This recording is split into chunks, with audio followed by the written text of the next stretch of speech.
Welcome. This is Lethal Nonsense, podcast number 13, with your host, Tristan. And Lance, So, I swear I love that effect, and I know I say it every time. he's gonna But use that. He's gonna use it until it gets either old or the function breaks. I think everybody just, or breaks, yeah.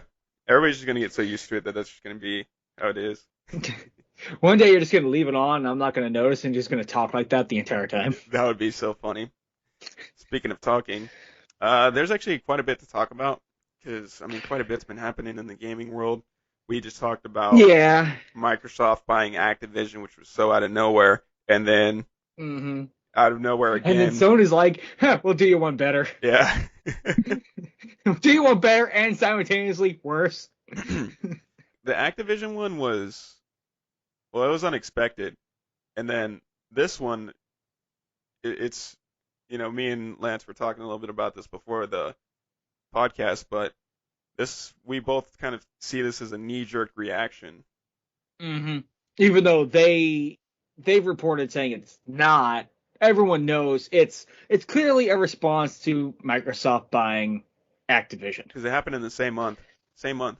Yeah, Microsoft got Activision, or they announced it on January 11th, and then this just got announced on the 31st of January. So, yeah, eh, yeah, I would highly disagree with what Sony says on yeah. that. I don't. I'm pretty sure it's just they are obviously trying to level the playing field or get a leg up in the whole thing. And I have no problem with them buying Sony buying Microsoft or Sony buying freaking Bungie. They just bought their It's competitor. weird, but it makes sense. Yeah. It does and it doesn't. I mean, Bungie, well, they were under Microsoft whenever they first came to, well, Hmm. not first came to prominence, because they had Oni and they did things before Halo, but then they started doing Yes. Halo under Microsoft, so they kind of become a Microsoft Yeah. property, and then they just switched sides. Hmm. What is it, like 10 years later?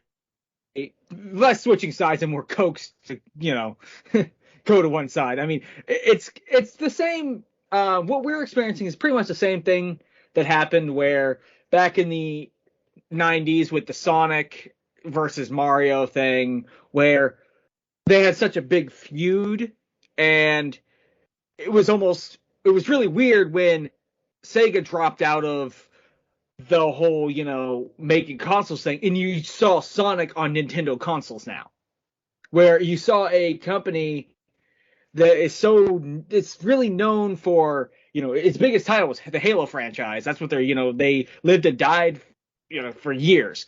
And now they're, they're owned by the company that was, the competitor back then. What's even more confusing is, I mean, I get why they would want Bungie, kind of, to a degree. I Uh-huh. mean, I guess they get more exclusives, so that's always great for either side if they actually decide to use them. But what makes this additionally confusing for me is the fact that they bought it for almost the price that Star Wars was bought. Yeah. I believe Star Wars was either 4 or 5 billion. Pretty sure it was four. That Disney acquired it for. Yeah, and that was, I think, the highest acquisition at the time. Yeah, and then Sony paid 3.6 billion. Mm-hmm.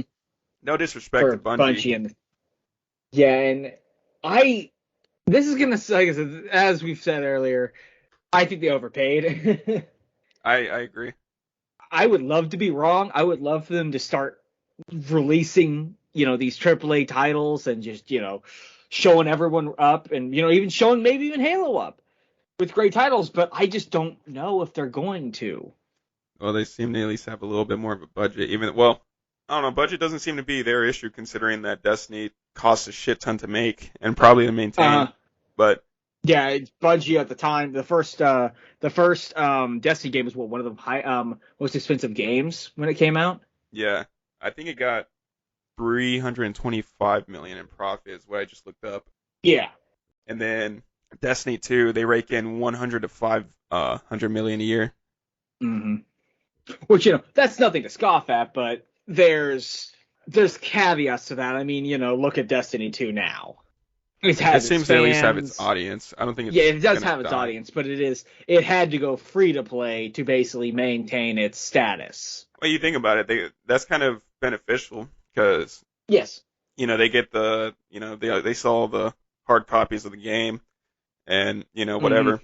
So then they get as much cash as they can. So then they go free to play, so they then get other people hooked on it who are Yeah. going to buy the People DLCs who and would all of that. people who would pass it up, even at a discount price on the shelf, has no reason to pass it up now because they're not paying anything to at least experience the game. And that makes sense. And the fact that it has microtransactions and like stuff like that. And to me, it made sense for it to go free to play. I just never thought it would do that at first. I didn't have any. I wasn't hurt by the games going free, or at least Destiny 2 going free to play, because one of my friends, when he was getting out of his Destiny phase, I think he wasn't impressed with Destiny 2. Well, I know for a fact because he told me that, but he gave me his Destiny 1 collection disc on the Xbox One and his Destiny 2 disc. Like, this was just a couple of months after the Destiny 2 came out.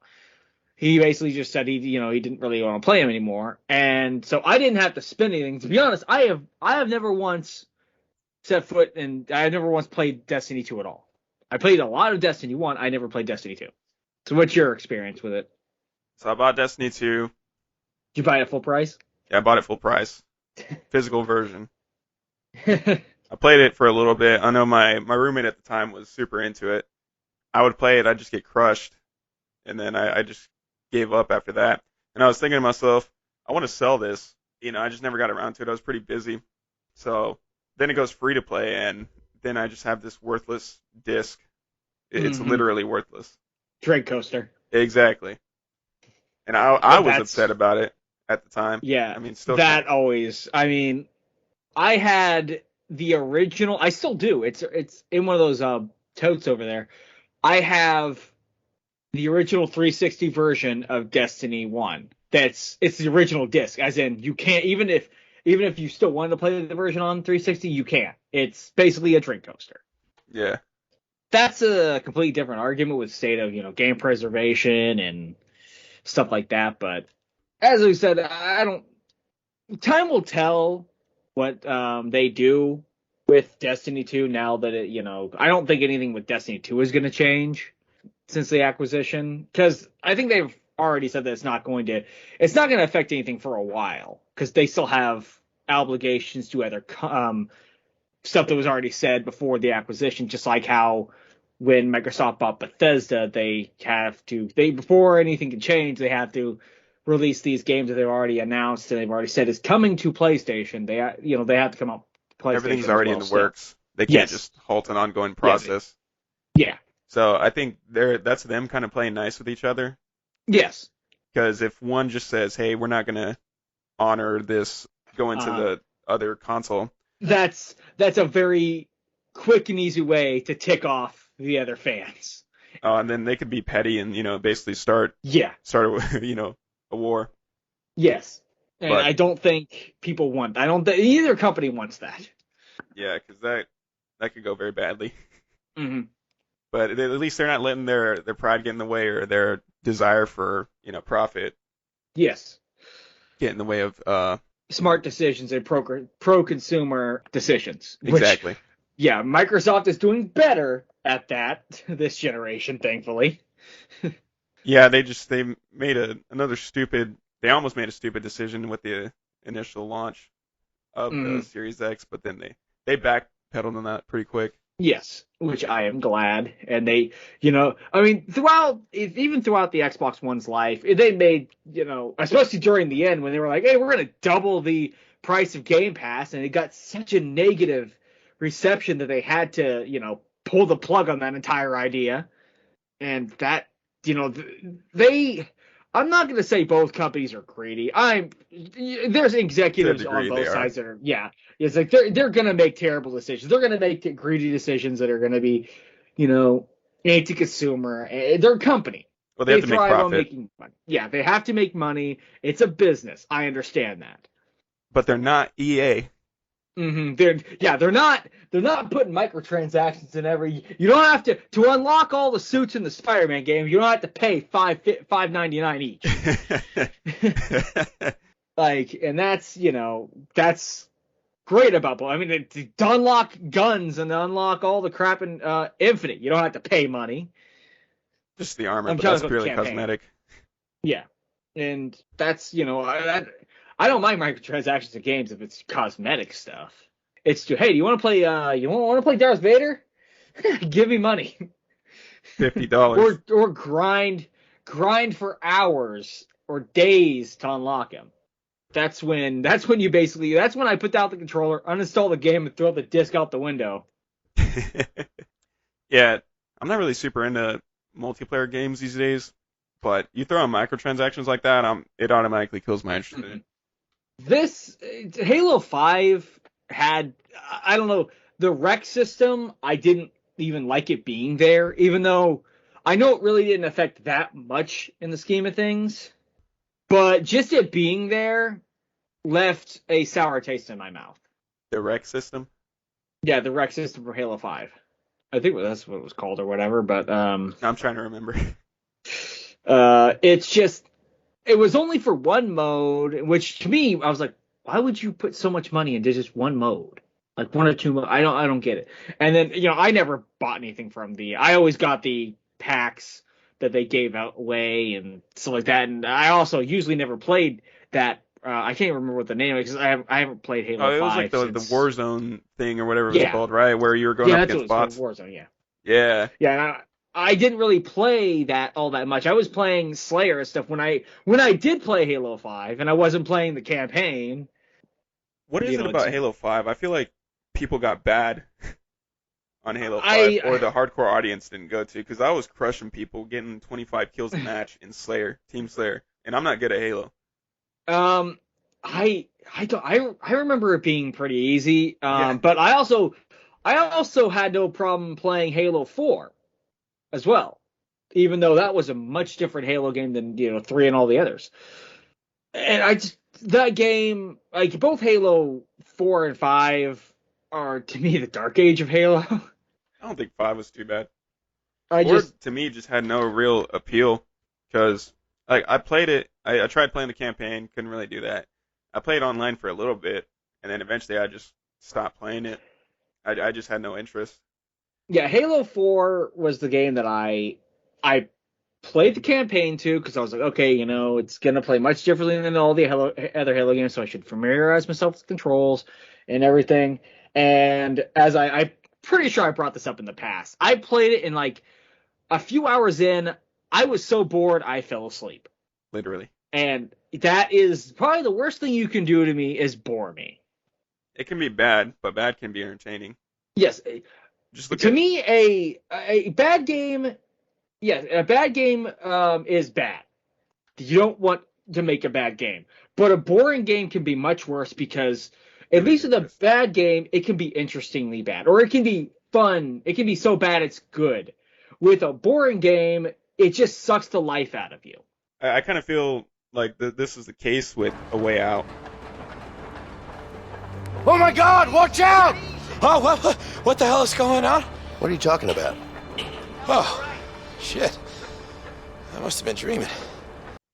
It was kind of a bad game, at least story-wise. Gameplay-wise, it was just. It was just a game that it's a game series, or it's a game that it doesn't know what it's trying. It doesn't know what it wants to do.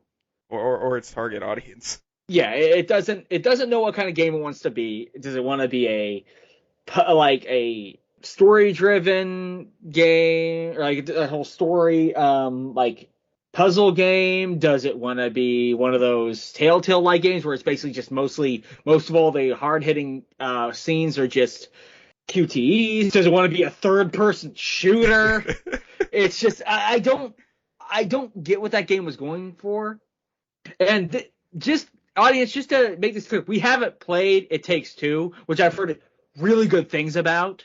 I would love to play that game. I would like to. And we have, it's like I know you. I mean, it's a 3D platformer third-person shooter, So you might find it fun. I'm pretty sure I'll probably enjoy it more than you will, but we'll find out. Yeah, I'm not too good at platforming. But honestly, for all of A Way Out's flaws, I still had fun playing it. You know, because we were playing together. I did too. I did too, because any game is better with a friend. Definitely. And then on top of that, I always remember that one Pac-Man part. Oh yeah, where you have to, one person has to chase. Basically, you have to. Player has to chase the this guy in one direction, while the other one heads him off, basically cuts him off. And the game does not explain, at least to my memory, we played the game over a year ago at this point. I don't remember if it explained what you were supposed to. It took us about, what, 4 or 5 tries? It was, well, I don't think you could fail that part, but it took us a good 3 or 5 minutes to get him. Yeah, but it felt like a long. To me, that was the most radical. Like, that was the biggest radical shift the game had. It's like you go from, chasing this guy in a action style Uncharted quick time event kind of thing to top down.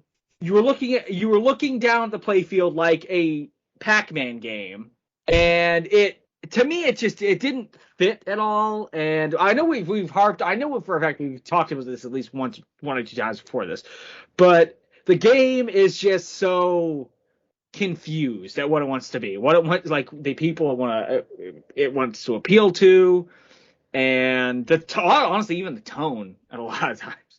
You could go from, you just talked, one of these characters just talked to his wife in the hospital about their baby, to, hey, let's play some Connect 4. And it's okay. It's like, what? Or rolling around racing in, what was it? Racing and wheelchairs or something like that. It's weird. It is really weird. And let's not even talk about. I know the game. Like, we're not talking like, we are saying something new here. People have talked about this for how the game is just so confused about what it wants to be, and it's not a really good game at all. Let's not even talk about just the logical flaws in the story, like such as these guys are posted everywhere, wanted posters, and then they go into a hospital without changing the way they look at all. Yes, without pretty much no idea of actually how to stay hidden. Yeah. And surprisingly, they get caught. They get found out that they're, I think it's the receptionist or something, but I don't remember. All I remember is just the game baffling me at every corner. Yeah, and then the ending of the hospital portion kind of, I don't know why that bugged me. It shouldn't, because it's a video game. But remember when, I think it was my character. Wait, was I the Elvis guy or you the Elvis guy? You were. Oh, I was the, you were. Okay. It was so stupid because he was obviously caught by all these cops, right? And then you come in, and then I just run over there, and realistically, he would have gotten shot as soon as he got up. It's plot armor. Yeah, he has plot armor. All of a sudden, every single police officer there got possessed by stormtroopers. They couldn't hit anything. Yeah. And that was one of those things where I could dispel my disbelief a little bit, but it's still nothing about that game really has. It feels like they came up with the gameplay and the scenarios first, then built a story around them. That's definitely what it seems like, yeah. But I don't know if, do you want to continue about A Way Out, or? No, that was it. That was just kind of my point on that was that was not really that good of a game in my opinion, but it was still fun. Yeah. Whereas Halo 4 it was a game that you could, just sit back, turn your brain off, talk, and just play a game with your friend to, just have fun. Just basically relax with your friend and just, hang out and play a stupid game that you can laugh at. Yeah. And it was pretty fun doing that. Mm-hmm. But there's another part I was to bring up, where was it? Oh yeah, at the beginning of the game. This is what they get out of prison. First thing is they rob a house. Oh yeah.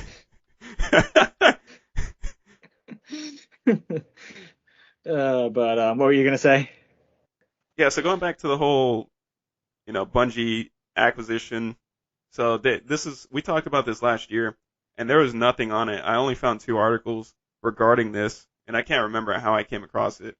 But they did say that they were gonna. I don't, I don't want to say that they announced the game. It wasn't really much of an announcement because it was very kind of under the rug. Nobody talked about it, which was kind of surprising. But they said that they're going to come Yeah. out with a more comedic sci-fi game, as opposed to what they have been, which is Destiny and Halo. Yes. So they announced this game, nothing happened, and then we just looked into it today, and supposedly, which we didn't know if it had been canceled or if it had been delayed, but I guess in Bungie's history, they take their time with games. It doesn't always pay off. Yeah, they like taking they like figure out what works and figuring out things, it's like maybe they have these two ideas, they put them both in a game, and if one doesn't work, they, figure out if they can make it work, then if they can't, they can just throw it out. They don't Yeah, release a game. They're not a yearly franchise they're not Call of company Duty. like Call of Duty, the Assassin's Creed. Assassin's Creed isn't anymore, thankfully. It's not what?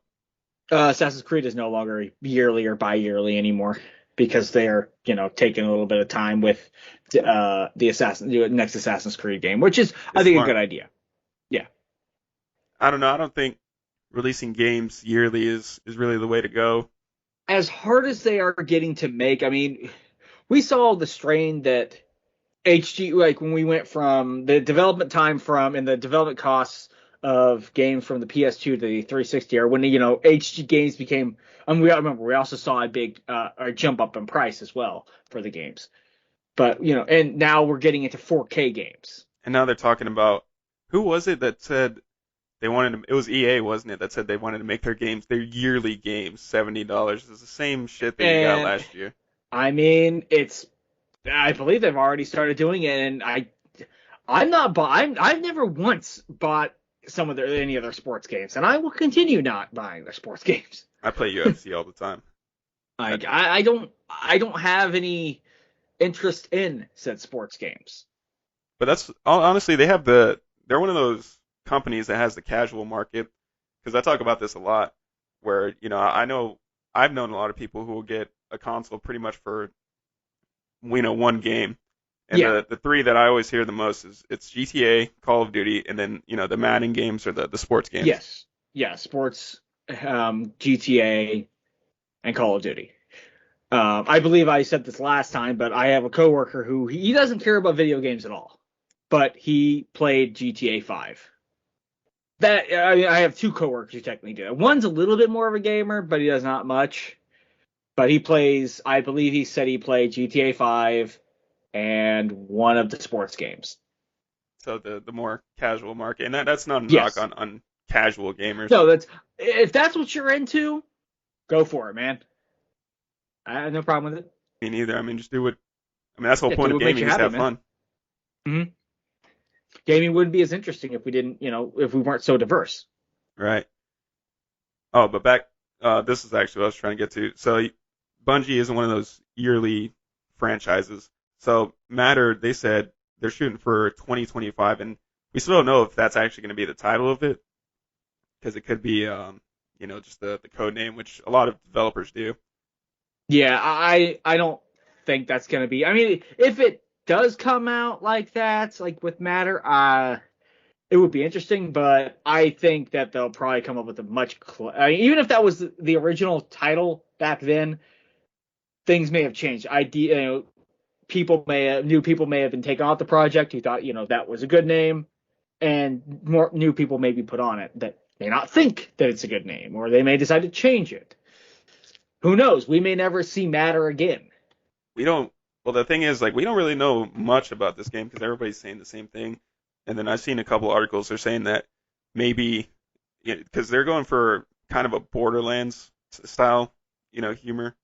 And I Yeah, believe it's going to be online. But like I said, it's hard to know because they barely released any details. All we know is it's going to be a little bit more lighthearted and comedic. yeah. But they're saying that maybe this is what Bungie needs. So that way they're not just. I think to me, I think that's a good idea. I do too. is do something you haven't done, which I know it's it's going to be a big risk. It always is. But I think, get those creative juices running again. Definitely. And I would love to see them, come out with something. And maybe now that they have someone looking over their shoulder, kind of prodding them to do something, we might see something from them. I'm pretty sure we'll see something from them. We just don't know what. It could be matter. It could be something completely different. I mean, hell, maybe Sony will have them develop one of their exclusives like we were talking about earlier. Yeah, I would love to see them do Killzone. That would be cool. Yeah, I know that, I just said I'd love to see them do something comedic, and that's just another brown and gray military shooter kind of, but it's something they do know. So, and I think they've needed another concrete developer for it. But, I think they could add their attitude to it. And like I said, who knows, maybe Sony will be like, hey, we want to fund you guys to make a new IP or whatever. I'm excited to see what Bungie's going to do. I don't see Sony buying them and having them do nothing. No, I don't think they're going to I don't think they're going to do to Bungie what Microsoft did to Rare back in the early days. Where basically once they bought Rare barely did anything for them. Like, they released a remake of Conker's Bad Fur Day on the original Xbox, and they released Grabbed by the Ghoulies. That was it. Yeah. That I know of. I could be wrong. So yeah, it wouldn't make any sense because they're obviously both companies, Sony and Microsoft, are trying to get a leg up on each other. They're gonna want them to be active. They're gonna want them to be basically taking their assets and using the assets properly. So Matter's probably going to be a PlayStation exclusive now. Yes. Oh yeah, I know for a fact it will. Because they still have time. They haven't promised that they were going to. They haven't promised anything. They said this game. All they said before is this game exists, or this will maybe one day exist. Yeah. And they've still barely said anything about it, and it's been a year. Yeah. So I don't know. I guess we'll see what happens with that. But I've said my piece on that. You want to move on to the next topic? Yeah. The next topic's pretty interesting. Yeah, so speaking of Bungie, and, we've been talking about Halo. We always talk about Halo. It's gone from Cyberpunk to always talking about Halo. Well, we were talking about Cyberpunk before the game released. Yeah. And a little bit after. There was a lot to talk about. Yeah. But, so, I don't think we haven't really talked too much about Infinite after its release.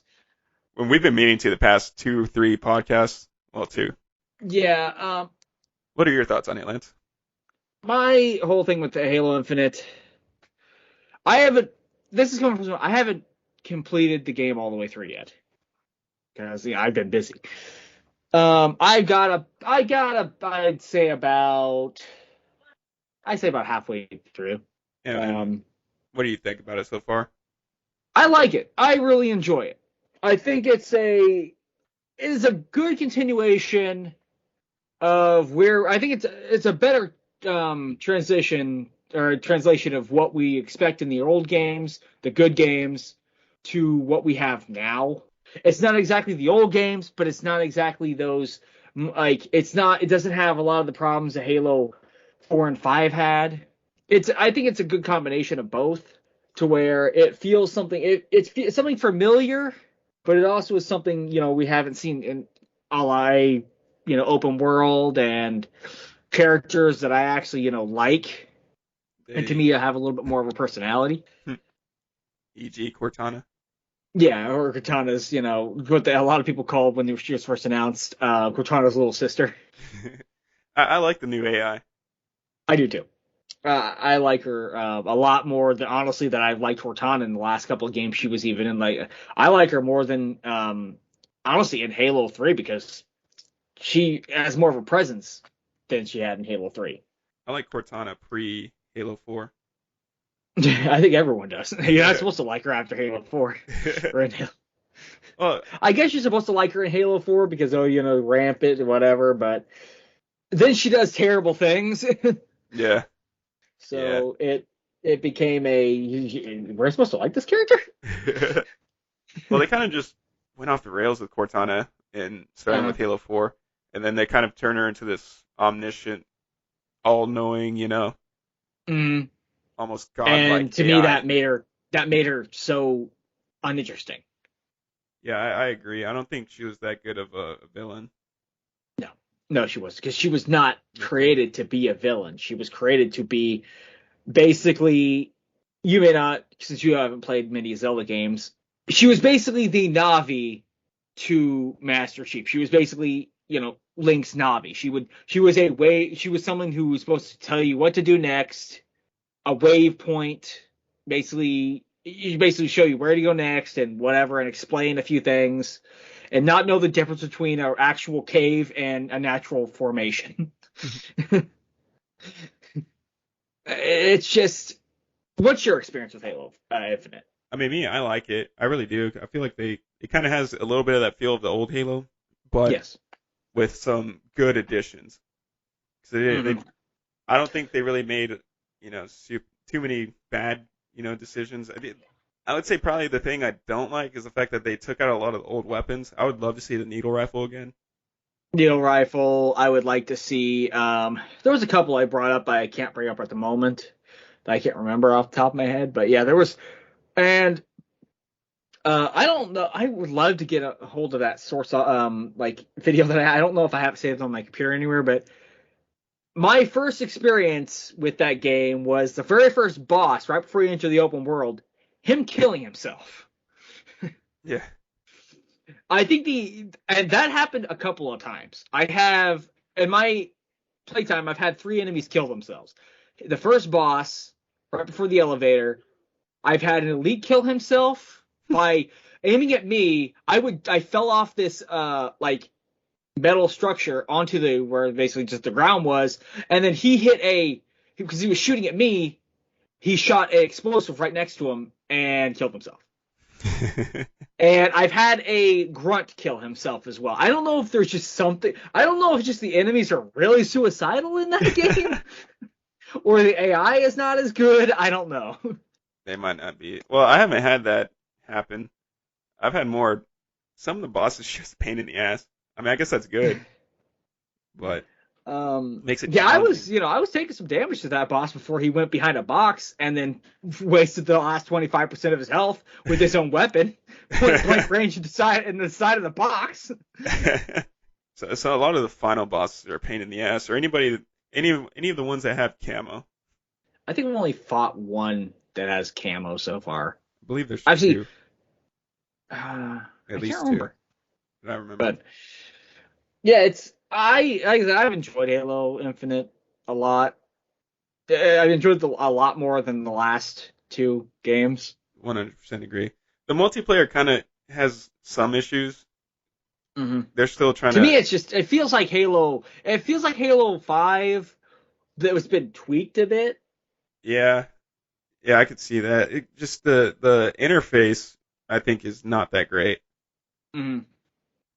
And then to me, when I look at the interface and when I look at a lot of the gameplay decisions, I see modern games like, I don't know why, but every time I think of, when I look at the games, even though they're very different games, I think of Fortnite for some reason.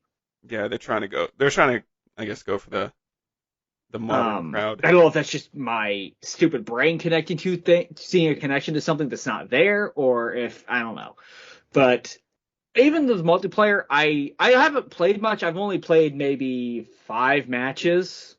And so I can't really say what I think of the multiplayer, but the campaign I enjoy. Yeah, I like the campaign. The multiplayer just needs tweaking. It just needs work. Especially the fact that I think they only have BRs in the ranked playlist, which I really don't like. I hate the AR. Well, I know you can also headshot with the AR now. Yeah, which, like, what? Why?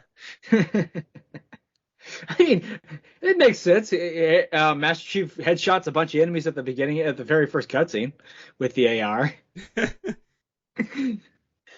But so that's our thoughts, on Halo Infinite. Do you want to go move it on to the last one? Yeah, we can. So this, I'm pretty sure everybody's heard about it. I've seen it everywhere, and I especially saw the final part being posted everywhere on Facebook. Everybody's been roasting, the hell out of the developers. But what we're referring to is the Paramount Halo TV show, which maybe I just haven't looked into it enough, but we both have a lot of questions. Yes, I have a lot of questions with not only everything to me looks fine. It looks like Halo, it's got that kind of, it's framing like some of the cutscenes were. To me, it has that big whole, it's taking it as seriously. The tone is fine. But what the hell are they doing with Cortana? That was the dumbest. See, I really hope that this is like the Sonic movie. The Universal Sonic thing where there was so much backlash with the Sonic design that they had to yank it. They had to completely redo it all, and it was for the better. The movie ended up being actually, I thought it was really good. And that cost them a lot of money too, didn't it? Yes, it did. What was I don't think it will cost them as much with Cortana, because that is not, with Cortana. It's right now she's played by an actor. It's not, to my knowledge, it's not CGI. So I think either getting her into, I don't think the actor looks horrible. To me, the pure thing is she doesn't look like Cortana. Looks like a human. And yes, she looks like a flesh and blood human. It makes me ask, what were these people thinking? Because everything else about the trailer looks mostly fine. To me, I'm still confused as to, well, one, does this interfere with the canon? Because obviously Cortana's still in there. So Halo's never really been. Is this before Halo 1? Yeah. Is this redoing the Halo series? Is this a completely different continuity? Because they're at war with the Covenant. Cortana's there. And the other line that caught me off guard was the girl, she said, "Why are you helping me?" It was roughly as, "Why are you helping me? You're a Spartan." I don't get that. Is there something that I'm pretty sure it's something I'm missing. If not, that's a kind of an out of nowhere, out of place line. Because when have the Spartans not helped people? Yeah, that's what they're known for. I don't get that. Like I said, I'm pretty sure I'm missing something. Maybe it's out of context. It could be. I assume, but if it was out of context, why put it in the trailer at all? I don't know. It wouldn't be the first time questionable decisions were made. Yeah. But what's your whole? I thought the trailer looked good. It's just, I was wondering. So, like you said, they're at war with the Covenant. Cortana's there. Mm-hmm. So, are they trying to adapt, certain series, like book series, pretty much everything outside of the games? Is it an adaptation of the games? It doesn't look like an adaptation in the slightest. It looks like it might be doing its own thing, which I'm fine with. Maybe they're gonna put cram all of references to the games to. I'm sure there's gonna be some reference to the games regardless, but they're probably gonna cram both the books and the games together. Which, if they do that, I don't know how well that's gonna turn out, because the tone of the games and the books seemed to be very different. I feel like it's kind of gonna be I don't want to say a straight up soft reboot, but I feel like they're gonna ignore a lot of the continuity of the books, but Halo's canon has never been as pristine as, say, Star Wars, because anytime Star Wars had errors, they would always rectify them most of the time. The only thing, there's a few holes, that they didn't really take care of. As big of a universe as Star Wars got, there was always going to be plot holes and a few things cropping up here and there. The Clone Wars show is what really, it took a wrecking ball to the canon. That's what really caused a lot of inconsistencies, because they hired a guy, Leland Chi, to basically keep track of the continuity. Mm-hmm. So anytime there was errors, he would always he would come up with a good explanation for him. And then they were waiting until the Clone Wars show was done to do all that, but then the acquisition happened. But there was also a lack of communication between Dave Filoni's crew and Leland Chi. So Yeah. he just kind of did whatever he wanted, and which I feel like is going to be a similar situation with the TV show, Yes. the Halo TV show, because they've never really been too great about fixing the plot holes or the continuity errors. Mm. Which Well, means I've heard there's a number, like there's quite a few, and from the books to the games, where Master Chief in the books is basically doing things that are almost like godlike abilities. I mean, story-wise, that's basically what he's doing. Yeah. But you just don't feel like a god in the games because, well, it's supposed to be challenging. Well, depending on the difficulty. Yes. 'Cause it And was on meant easy to be mode, played on heroic. if you have trouble playing the game on easy mode, then 9 times out of 10 you're probably asleep. It is so easy so easy. Easy. It's crazy.